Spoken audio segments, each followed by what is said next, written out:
இதுல எத்தனை கொஸ்டின் வரைக்கும் நாம பார்த்த? 30 என்ன? அப்படித்தானே? இல்ல 30 கொஸ்டின் வரைக்கும் பார்த்திருக்கோம்.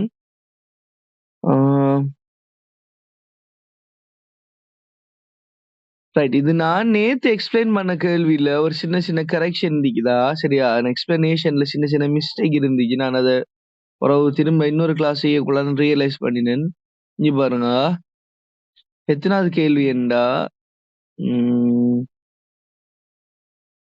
ரெண்டு விஷயம் சொல்லணும்னு நினைச்சேன். அதுல அந்த 19வது கேள்வியை பாருங்க. Question number 19.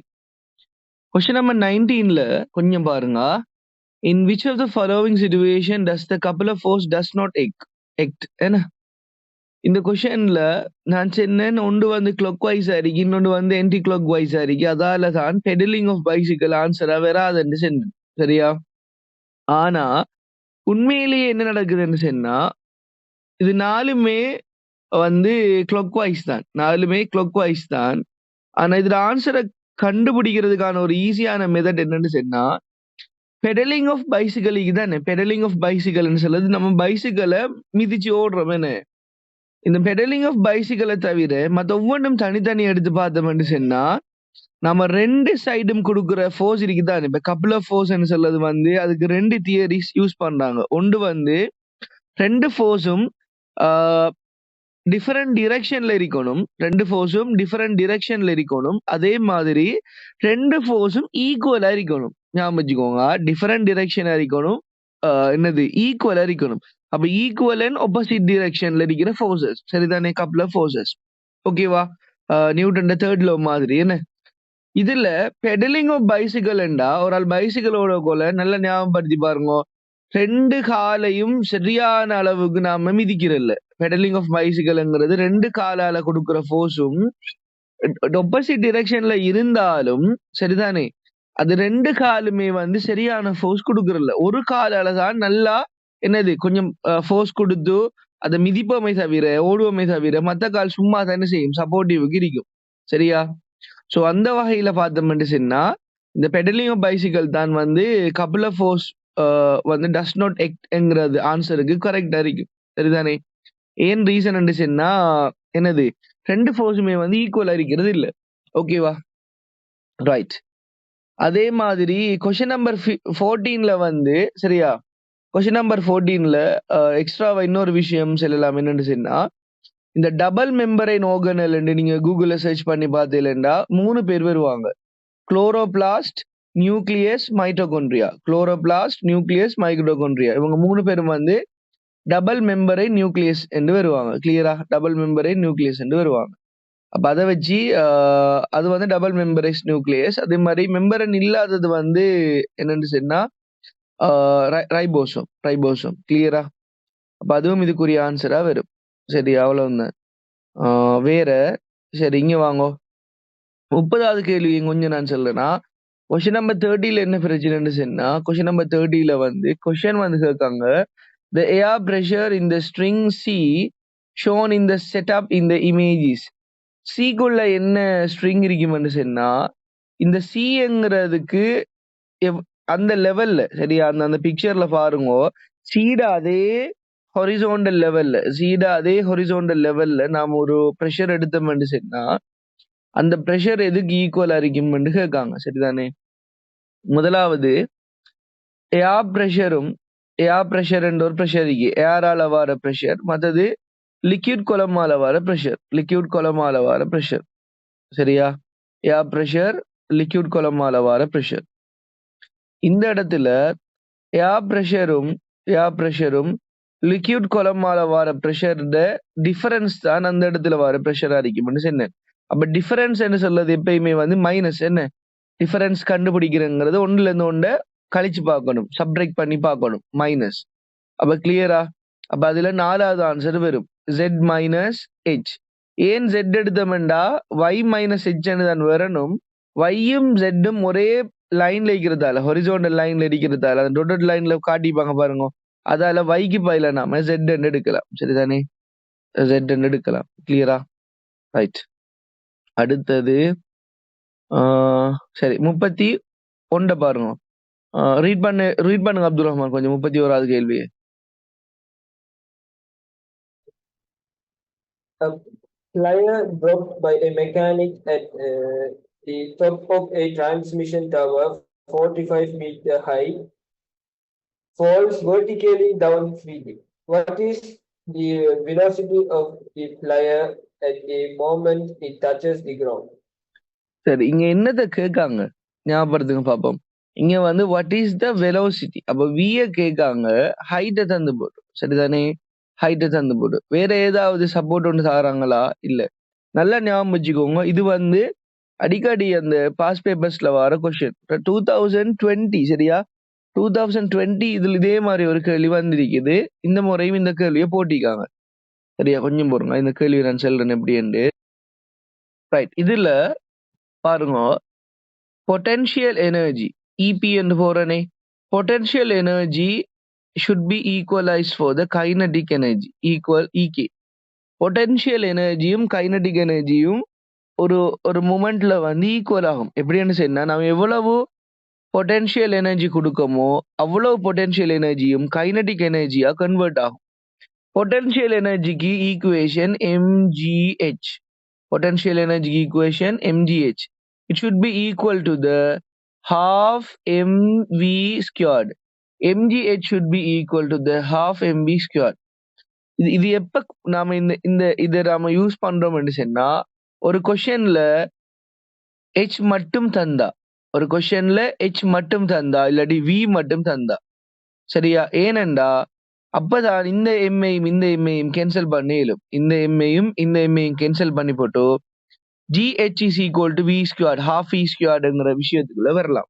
இதுல G வந்து always 10 நமக்கு தெரியும். 10 into H எத்தனை, ஹைட் எத்தனை தந்திருக்காங்க? 45.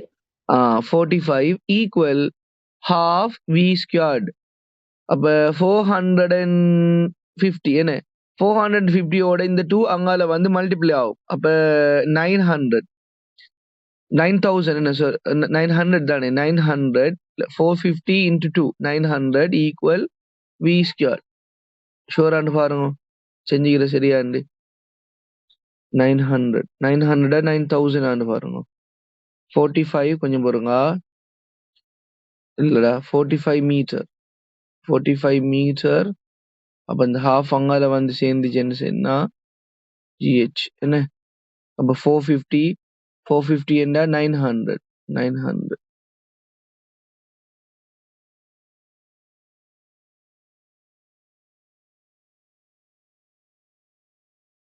ரைட். நான் நினைக்கிறேன் இந்த கொஸ்டின்ல ஒரு சின்ன மிஸ்டேக் ஒன்று இருக்குதுண்டு. 450 மீட்டர் ஆயிருக்கலாம், சரியா? 450 மீட்டர் ஆயிருக்கலாம் சப்போஸ், சரியா? ஏனெண்டா நம்ம ரூட் தானே எடுக்க போறோம், நம்ம ரூட் எடுக்க போறோம் தானே. ரூட் எடுக்க போறோம் சொன்னா இது டிஃப்ரெண்ட் ஆகும். இது நான் நினைக்கிறேன் 450 இருந்தா தான் 9000 வரும். அப்பதான் V ஈக்குவல் 30 into 30 தானே? இல்லையே, சரிதான் சாரி, ஓகேண்ணே. 900 சரிதான், அப்படித்தானே? 30 into 30 900 தானே, 9000 வராது. சாரி. அப்ப என்ன வரும் பாருங்க. அப்ப 900 சரி, கொஸ்டின் சரி. அப்ப என்ன வரும் ஆன்சர்? 30 into 30 என்ன? V is equal to 30 ms minus 1. ஏன் 30 into 30 வந்து எவ்வளவு வரும்? 900 வரும், சரிதானே? அப்ப V squared வந்து 900 இது வந்து 30 வரும், கரெக்ட். அப்ப 30 ms minus 1. ஓகேவா? பாஸ் பேப்பரை பாருங்க. ஐ திங்க் 2020 நினைக்கிறேன் இதே மாதிரி ஒரு கேள்வி வந்துடு, சரிதானே? அப்ப எம்ஏயும் கேன்சல் பண்ணி போட்டு GH equal m squared இந்த கொஸ்டினை செய்யலாம். ரைட், அடுத்த கேள்வியை பாருங்க. 32. என்னது? The Lewis structure of the molecule ethene C2H2 is shown below. The characteristic confirm that ethene is an alkene. Ethene is an alkene என்று எதை வச்சு கண்டுபிடிக்கலாம், சரியா? முதலாவது அல்கேன்ஸை பத்தி என்ன சொல்றாங்க சிலபஸ்ல, ரைட்டா? பாருங்க, அல்கேன்ஸ் பேஜ் நம்பர் 153ல இருந்து ஸ்டார்ட் ஆகுது. 15, அதாவது வந்து கிரேட் 11 15வது யூனிட். அல்கேன்ஸை பத்தி என்ன சொல்றாங்கன்னு சொன்னா பாருங்க, அல்கேன்ஸுக்கு சொல்றாங்க எத்தேன் மெத்தேன். அல்கேன்ஸை பத்தி தானே பேசுறாங்க இந்த கொஸ்டின்ல, பாருங்க பார்ப்போம். எஸ், எத்தேன் என்ன? எத்தேன் அல்கேன் ஃபார்முலாஸ் எப்படி இருக்குமாம்? அல்கேன் ஃபார்முலா வந்து CnH2n+2 இருக்குமாம். CnH2n+2 அதாவது கார்பன் நம்பரை 2 ஆல மல்டிப்ளை பண்ணி அதோட 2 வந்து என்ன செய்யலாம், எட் பண்ணணுமா. இப்ப CnH2ON சொல்றாங்க what characteristic that conform ethane is the alkane. என்ன சொல்றாங்க, the presence of single bonds between carbon and hydrogen. Sure. Presence of single bond between carbon atoms. Considering only carbon and hydrogen atoms, the ratio of CH is 1:3. இதுல எது ஷுவரா வரும் answer சொல்லுங்க பாப்போம். என்ன வரும் சொல்லுங்களேன். ரெண்டுலையும் முதலாவது கார்பன் ஹைட்ரஜனுக்கு இடையில சிங்கிள் பாண்ட் இருக்கிறதா மெயினான விஷயம். அல்கீன அது கேட்டகரைஸ் பண்ணுது. அப்படி இல்லாட்டி கார்பன் அட்டம்ஸுக்குள்ள சிங்கிள் பாண்ட்ஸ் டபுள் பாண்ட் வாரதா அதை கேட்டகரைஸ் பண்ணுது. அப்படி இல்லாட்டி கார்பன் ஹைட்ரஜன் இருக்கிறதா. கொமனா இந்த தேர்ட் ஆன்சர் வந்து கார்பனும் ஹைட்ரஜனும் இருக்கின்றா அது அல்கேன் என்று செல்ல தேவையில்லை, அது ஹைட்ரோ கார்பன்ஸ். ஹைட்ரோ கார்பன்ஸ் என்ற ஒரு நேம் கொடுக்கறதுக்கு தான் அது ஷுவரா என்னது ஹைட்ரஜனும் கார்பனும் இருந்தா ஹைட்ரோ கார்பன். அது வந்து கொமனான ஒரு கேரக்டர். இது ஸ்பெசிபிக்கா எத்தீனுக்குரிய கேரக்டர். எத்தீனை எப்படி நாம டிஃபைன் பண்றோம்னு சொன்னா பாருங்க, என்ன சொல்லாங்க, the simplest hydrocarbon அப்படி சொல்றாங்க.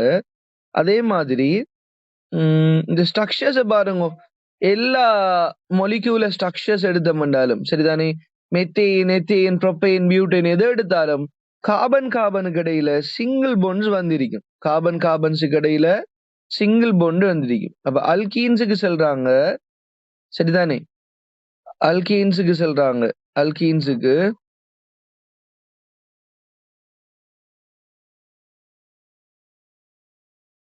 அல்கீன் என்ன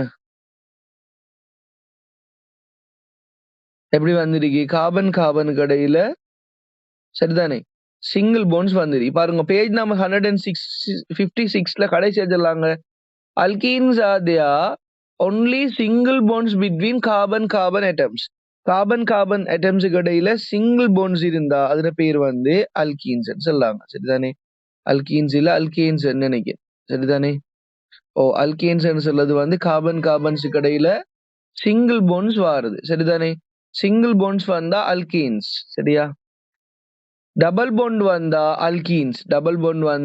அல்கீன்ஸ். அப்ப பாருங்க அவங்க 156ல சொல்றாங்க அல்கீன்ஸ் என்ற ஹெடிங்கு கீழே தான் அந்த விஷயத்தை அவங்க சொல்றாங்க, எலபரேட் பண்றாங்க. அல்கேன்ஸுக்கு வந்து சிங்கிள் பாண்ட் இருக்குமாம், அல்கீன்ஸுக்கு வந்து டபுள் பாண்ட்ஸ் இருக்குமாம். அப்ப இதுல மெயினான விஷயம் என்ன, அல்கேன்ஸ் வந்து single bonds between the carbon atoms. கிளியரா நினைப்பு வச்சுக்கோங்க சரியா, single bonds between carbon atoms. Next one பாருங்க, 3 solution A, B and C prepared by dissolving different masses of NaOH in distilled water have given in the table. இதுல NaOH வந்து 40 gram mole -1 ன்னு தராங்க. What is the answer in the ascending order of the concentration of the solution? சரிதானே, solution the concentration. First one எனக்கு சொல்லுங்க, concentrationக்கு equal என்ன, என்ன equation போடலாம். C is equal to C equal N over V. கன்சன்ட்ரேஷனுங்கிறது N over V என்று சொல்லலாம் சரியா, N over V. இதுல மோல் கண்டுபிடிக்கணும். என்ன மோல் ஈக்குவல் என்ன, மோல் ஈக்குவல் வந்து நமக்கு மோல் வந்து இப்ப நமக்கு வால்யூம் தெரியும் எல்லாத்திலையும். அப்ப என்னுக்கு பதிலா மோல் ஈக்குவல் சரிதானே என்ன வரும், mass divided by molar mass. Mole equal mass divided by molar mass. அப்ப இது எல்லாத்தோட மோலும் வந்து ஈஸியா நம்ம கால்குலேட் பண்ணலாம். ஃபர்ஸ்ட்க்கு சொல்லுங்க அப்போ 10 divided by 40, செகண்ட் வந்து 20 divided by 40, தேர்ட் ஒன் வந்து 40 divided by 40. அப்ப மாஸ் என்கிறது வந்து இதுல மோலர் மாஸ் எல்லாத்துலயும் வந்து கொமன் ஆகிக்கிறதால நம்ம மாசை வந்து நார்மலா வந்து கால்குலேட் பண்ணி எடுக்கலாம் சரியா. மாசை வந்து மோலர் மாஸ் என்று சொல்லி நாம எஸ்டிமேட் பண்ணி எடுக்கலாம். என்ன எல்லாத்துக்கும் டிவைடட் பை 40 என்று தானே வரப்போதும். ஸோ மாஸ் வந்து மாஸ் டிவைடட் பை என்னது வால்யூம். சும்மா எடுக்கிறனே சொல்லுங்க பாப்போம். வால்யூமுக்கு வந்து ஒன்றுல 100, ஒன்றுல 250, ஒன்றுல 600. அப்ப எப்படி வரலாம் போல உங்களுக்கு சான்ஸ் இருக்குது ஆன்சர். நல்லா பாருங்க. ஏ வந்து சும்மா சொல்லணே 100 டிவைட் பை 10 டிவைட் பை 100. ஏ வந்து 10 டிவைட் பை 100. பி வந்து 20 டிவைட் பை 250. 20 divide by 250. அப்ப 10 டிவைட் பை 125. நான் எல்லாத்தையும் சும்மா இதுக்கு எடுத்து சொல்றேனே 100க்கு எடுப்போம் என்ன. 10 டிவைட் பை 100 சொல்றது வந்து பாருங்க, ஒன்று 10 டிவைட் பை 100 வரும். இன்னொன்று வந்து 10 டிவைட் பை 125 வரும். இந்த 20 டிவைட் பை 250 என்றால் நான் இதுக்கு எடுத்தா 10க்கு எடுத்தா இப்படிதான் வரும். 48 நான் சும்மா 10க்கு எடுப்பேன் சொன்னா 150 வரும். ஓகேவா? நான் செஞ்சுக்கிறது விலங்கு அடிக்கலுங்க. நான் என்ன செஞ்சிருக்கேன்டா 10 டிவைட் பை 100, அது மாதிரி 20 டிவைட் பை 250 அதை 10 டிவைட் பை 125 எடுத்திக்க. அதாவது மேல எல்லாத்தையும் 10க்கு ஏத்த மாதிரி அட்ஜஸ்ட் பண்ணிக்கிறேன். அப்படித்தானே 20 10 ஆக்கினா ஹாஃப் என்ன, அப்ப 250 125 ஆக்கலாம். அப்ப இங்கால பக்கம் 40 4 டிவைட் பண்ணினா 4 ஆல் டிவைட் பண்ணினா 10, 600 4 ஆல் டிவைட் பண்ணினா 150 வரும். இப்படி இதுக்கு ஏத்த மாதிரி சேஞ்ச் பண்ணலாம். இங்க பாருங்க, 10 100 டிவைட் பண்றதும் 10 120 டிவைட். சரியா? நான் எழுதி காட்டுறதால இது பெரிய கேள்வி இல்லை. நான் உங்களுக்கு மைண்ட்ல செய்யறதுக்கு ஏத்த மாதிரி நான் ஈஸியாகி தாரேன். நான் எப்படி செய்யறேன்னு பாருங்க. முதலாவது concentration equal mole divided by volume. இது முதலாவது விஷயம். இங்க நமக்கு மோலுக்கு பதிலா n is equal to m over capital M, அதாவது மாஸ் டிவைடட் பை மோல மாஸ். சரிதானே? இங்க மோல மாஸ் எல்லாத்துக்குமே 40 தான். அப்ப நமக்கு ஒரு இஷ்யூ ஒன்று இல்லை. சரியா? மோல மாஸ் எல்லாருமே 40 தான். அப்ப நான் டிரெக்டா மாஸ் ஏ வந்து கன்சிடர் பண்றேன். சரிதானே?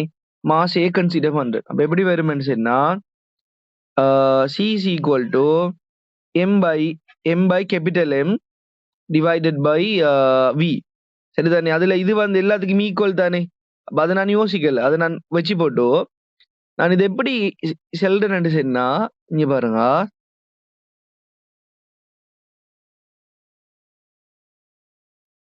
நான் இது எப்படி செல்ல போறேன்டா 10 டிவைடட் பை 100, அதாவது m ஓவர் v.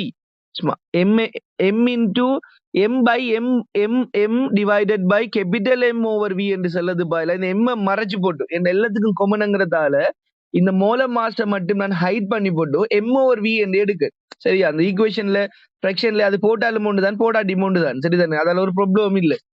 இங்க 10 by 100, அடுத்தது 20 by 250, அதையும் நான் 10க்கு ஏற்ற மாதிரி அட்ஜஸ்ட் பண்றேன். சரியா? கிரேட் 6ல படிக்கிற ஈக்குவலன்ட் ஃபிராக்ஷன் மாதிரி என்ன, ஈக்குவலன்ட் ஃபிராக்ஷன் மாதிரி. அதே மாதிரி திரும்ப இந்த 40 by 600 10 by 150 என்று போறது. இப்ப எனக்கு சொல்லுங்க, கீழே வார நம்பர் டினாமினேட்டர் பெருசா வாரதால பெரிய நம்பர் கீழே வார நம்பர் பெருசு என்று சொன்னா நல்ல நிறைய டிவைட் ஆகும். சரியா? இது வந்து 0.1 என்று வரும்.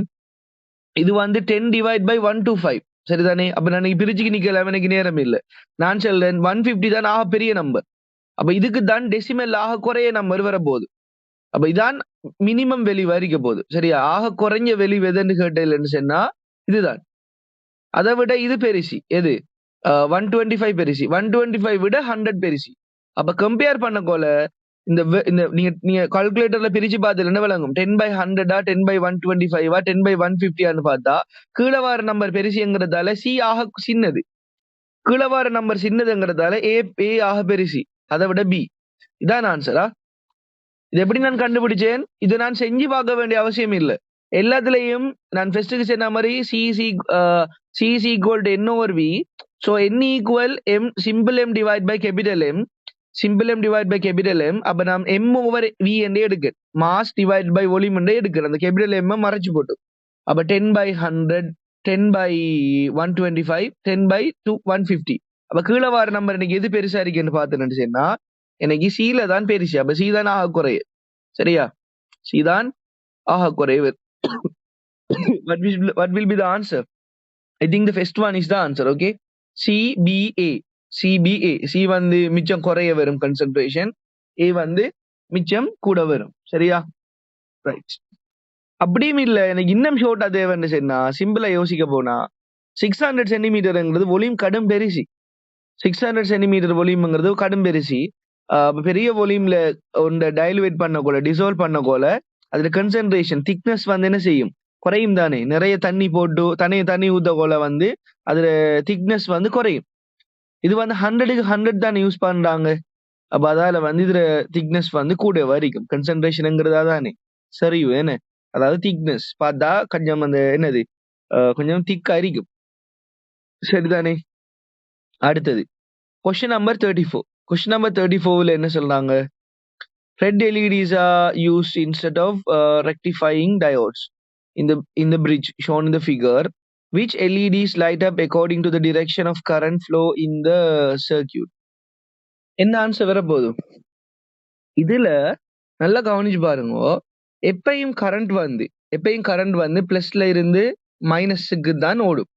அப்ப இந்த 6 வோல்ட்ல பாருங்க, அந்த பேட்டரியில பிளஸ் இந்த என்னது அந்த பெரிய கோடு என்ன பிளஸ்ல இருந்து ஓடி போகல D2 ஆல போகும். பிளஸ்ல இருந்து ஓடி போகல D2 ஆல போகும். ஏனென்றா D2 வந்து சரிதானே D2 தானே D2 ஆல போகும். அதே மாதிரி திரும்ப இந்த கரண்ட் வந்து D4 ஆலையும் போகும். எஸ், D2 ஆலையும் போகும், D4 ஆலையும் போகும். சரிதானே?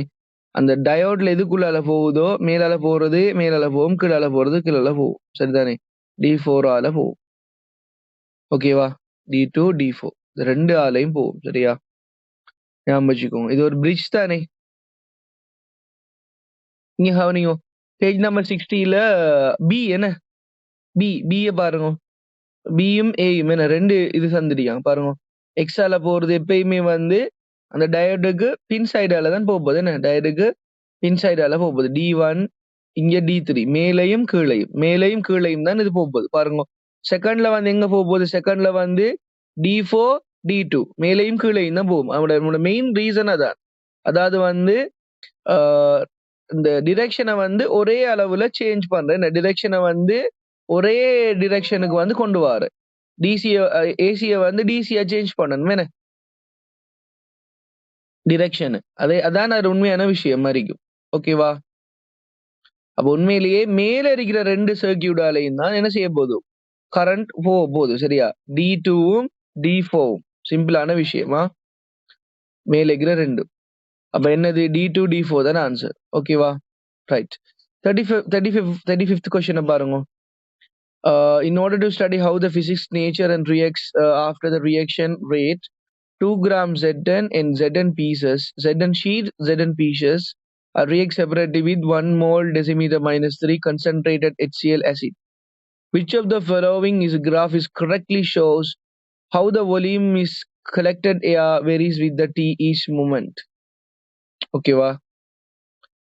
இது என்னத்தை சுத்தி சொல்றாங்கன்னு சொன்னா Zn ஷீட்டும் Zn பீசஸும் யூஸ் பண்றாங்க. Zn ஷீட்டும் Zn பீசஸும் ரேட் ஆஃப் ரியாக்ஷன்ல வந்து சில ஃபேக்டர்ஸ் இருக்கு. என்ன ஃபேக்டர்ஸ்? அந்த ரியாக்டிவ் ஏரியா ஆஃப் த ரியாக்டன்ஸ்ல ஏரியா இருக்கு தானே. ஏரியா வந்து சரிதானே எவ்வளவு கூட ஏரியாவில் ரியாக்டர்ஸ் ஆகுதோ ரியாக்ஷன் நடக்குதோ அவ்வளவு குயிக்கா அந்த ரியாக்ஷன் நடக்கும். அதாவது ஷீட்டை போறதை விட துண்டு துண்டா வெட்டி அதை பீசஸா போறது குயிக்கா ரியாக்ஷன் நடக்கும். அதே மாதிரி துண்டு துண்டா போறதை விட பீசஸா போறதை விட அதை Zn வந்து ஷீட்டுங்கிறதால வெட்டி போட்டு சின்ன துண்டா போடலாம். சிலதுகள் எப்படி என்ன செய்யணும்? உடைச்சு போட்டு என்ன செய்யலாம்? பவுடர் போடலாம். நம்ம மெக்னீசியத்துக்கு பார்த்திருப்போம். அதை ரிபனா போறதை விட பவுடர் யூஸ் பண்றது எல்லாம் பார்த்திருப்போம். அப்ப என்ன மீனிங்? ஷீட்ஸை விட பீசஸ் வந்து குயிக்கா வேலை நடக்கும். ஓகேவா? அப்ப என்ன நடக்கும்? இந்த கிராஃப பாருங்க. ஷீட்ஸ் அண்டா டொட்டட் லைனாம் டிரெக்ட் லைன் என்று சொல்றது வந்து பீசஸ் தான். அப்ப எது மேல வரும் எது கீழே வரும்? அதாவது வந்து டைமை விட குறைய வர சான்சஸ் எது? இப்ப கடைசிய பார்த்தோம்னா ஷீட்ஸ் வந்து எப்படி இருக்கு? இந்த ஷீட்ஸ் வந்து எப்படி இருக்கு? டொட்டட் லைன்ஸ் அது கொஞ்சம் முன்னுக்கு குயிக்கா நடக்குது. என்ன அந்த டொட்டட் லைன் 4வது ஆன்சரை பாருங்க. சும்மா லைனை விட டொட்டட் லைன் முன்னுக்கு இருக்கு. சான்ஸ் இல்லை. மூணாவது ஆன்சர்லயும் சும்மா லைனை விட டொட்டட் லைன் முன்னுக்கு இருக்கு. அப்ப சான்ஸ் இல்லை, அது வராது. அப்ப 4 3 வராது.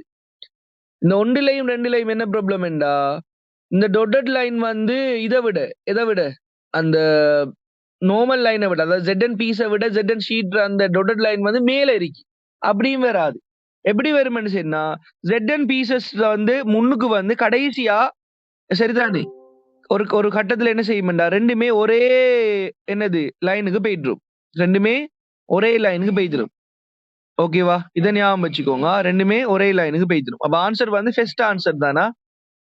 ஆன்சர் வந்து முதலாவது ஆன்சர் தான் வரும். கிளியரா? அதாவது எப்பயுமே வந்து பீசஸ் ரியாக்ஷன் வந்து ஷீட்டை விட கூட தனி இருக்கும். முன்னுக்கு தனி இருக்கும் அந்த கிராஃப்ல. சரியா? ஃபர்ஸ்ட் ஆன்சர் தான் ஆன்சர். ஓகேவா? அடுத்தது கொஸ்டின் நம்பர் 36 பாருங்க. ரைட். இப்ப 36 கொஞ்சம் பார்ப்போமா? 36 வந்து கடும் ஈஸியான ஒரு கேள்வி. அவங்களே இந்த சின்ன பிள்ளைகள் கேட்கிற மாதிரி கேட்டீங்கன்னு 15 20 14 அதுல எக்ஸ் என்னன்னு கேட்காங்க. என்ன வரும்? அங்க 15 and 20 அந்த போர்டு. அப்ப எக்ஸ் என்ன வரைக்கும்னு கேட்காங்க. சரிதானே? என்ன சொல்றாங்க? The figure shows how the ring equilibrium under two coplanar forces. The resultant of 15 Newton, 20 Newton, 40 Newton. What is the magnitude of X?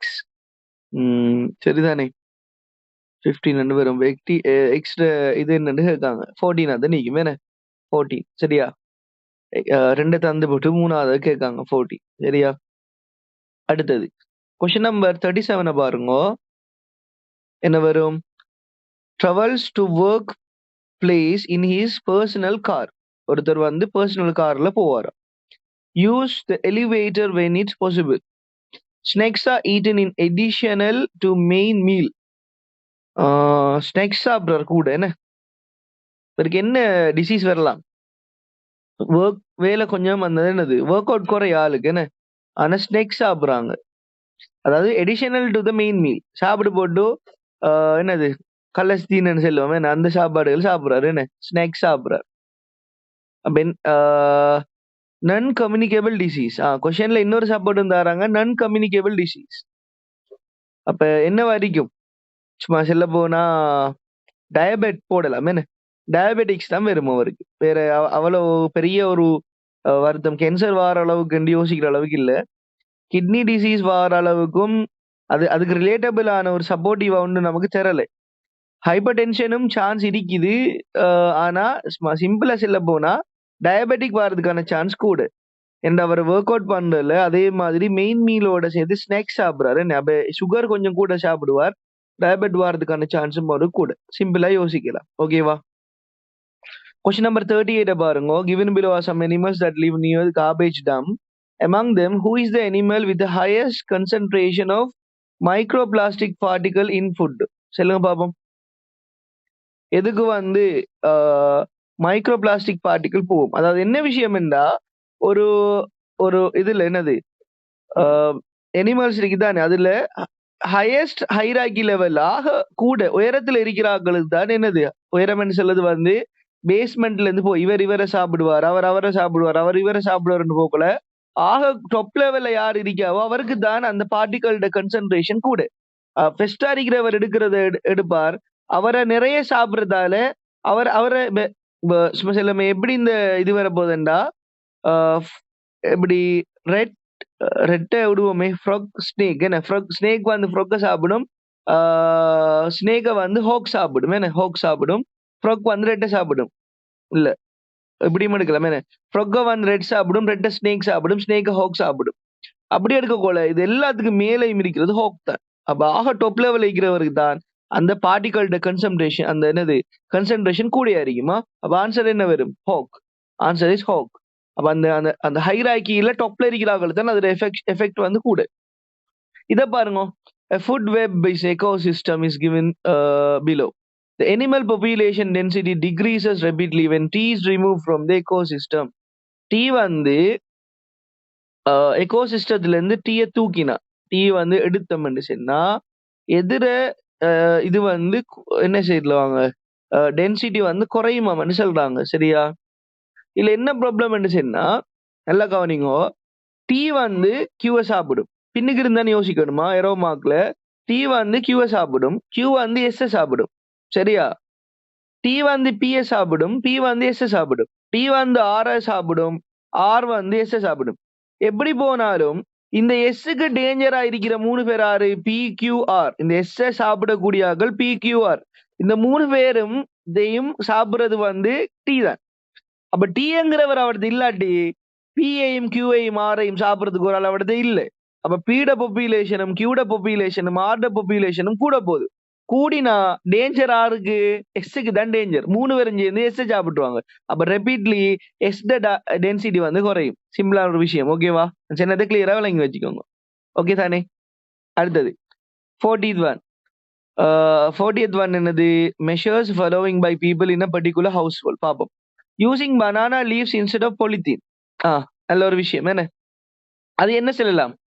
ரீசைக்கிளா, ரீப்ளேஸா? இது நல்ல ஒரு ஈஸியான ஒரு கேள்வி, இன்ட்ரெஸ்டிங்கான கேள்வி. என்ன செய்யறாங்க? ரீசைக்கிள் பண்றாங்களா? இல்ல, ரீப்ளேஸ் பண்றாங்க. இன்ஸ்டெட் ஆஃப் என்னது? ரீப்ளேஸ். என்ன? அப்ப முதலாவது ஆன்சர் ரீப்ளேஸ் தான் வரும். அப்ப ஃபர்ஸ்டும் செகண்ட் தான் இப்ப நம்மட சாய்ஸ்ல வந்துட்டு. Second one, foods scraps from home to make compost. வீட்டுல இருக்கிற ஃபுட் கிராப்ஸை வச்சு செய்யறாங்க. அது என்னது? ரீசைக்கிளா, ரிடியூஸா? என்ன வரும்? ஃபுட் கிராப்ஸை வச்சு கம்போஸ்ட், ரீசைக்கிள். சிம்பிள். என்ன? மூணாவது வந்து பொலித்தீன் பேக்கை வந்து லேட்டர் டேஸ்க்காக ஸ்டோர் பண்ணி வைக்காங்க. அப்ப ஸ்டோரிங்னு சொல்றது ரீயூஸ். Very simple question. என்ன? அப்ப ரீப்ளேஸ், ரீசைக்கிள், ரீயூஸ். இந்த மூணுல முதலாவது ஆன்சர். என்ன? முதலாவது ஆன்சர். ஈஸியான கேள்வி. ஓகேவா? அப்ப நல்லா இந்த கொஸ்டினை பாத்துக்கோங்க. என்னென்னத்துல வந்திருக்கு, என்னென்ன யூனிட்ல வந்திருக்கு, எப்படி பேட்டர்ன்ல வந்திருக்குன்னு கொஞ்சம் பாத்துக்கோங்க. இன்னொரு சப்போர்ட் செமினார் பேப்பர் வந்தாலும் அதையும் டிஸ்கஸ் பண்ணுவோம். சரிதானே? அதுல பேட்டர்ன் எப்படின்னு பாத்துக்கோங்க. சரியா? வெரி ஸ்டாண்டர்ட் அண்ட் நல்ல கேள்வி போட்டிருக்காங்க. சரிதானே? ரீசெண்டான பேப்பர். ஓகேயா? ரைட். சரிதானே? ஸ்ட்ரக்சரை பார்ப்போம். என்ன?